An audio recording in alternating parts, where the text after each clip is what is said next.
feel the way that people don't comprehend is the times we're in. That's what I feel like. And I feel like it's because we have the prosperity gospel where you feel like once you get into a place with your testimony, you're good and you're safe beyond persecution and gossip of, church and people. Maybe committees don't want you visiting, or other countries, maybe a little but that's it. And that's not the case. We're in the last days. We're entering into some crazy times. And so God is preparing a lot of people for that, because what he was showing me is, what if you lose your life for your witness? What if you get the platform? What if you get the different leadership roles? What if you become a public speaker for Jesus? What if you go to the streets preaching, or the mission fields?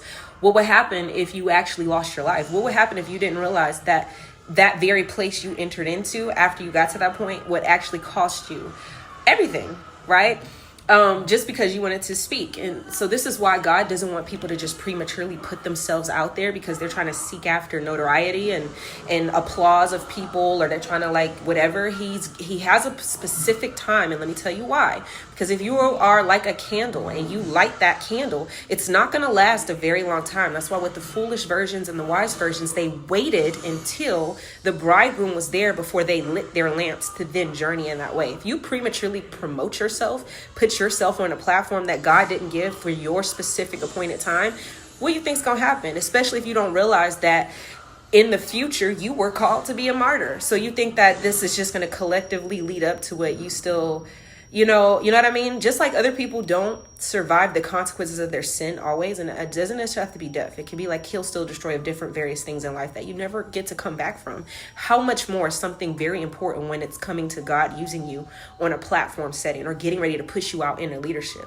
It's better to wait upon the Lord, right, than to sacrifice certain things, not even comprehending the full picture. But the Lord was showing me, what if you lose your life for your witness? What if God showed you this? Would you back off from your call? Would you kind of waver or fold? Would you be bold enough to still pursue a platform if you knew that you pursuing a platform was only for 3 years before you died, before you were martyred, just like Jesus's ministry, right? What if you didn't realize that? Okay, I'm not saying that just to give a timeline. I'm just saying that because, Jesus' ministry was that. But would you shy away? Would you still approach it and see your success differently? Would you still run ahead with the ideas and the expectations you started out with, or would you surrender them for the Lord's? I'm sharing this, again, not to scare anybody, but to help you understand that sometimes we get so focused on the increase in the benefits of building that we can't fathom how the enemy is preparing to fight against us.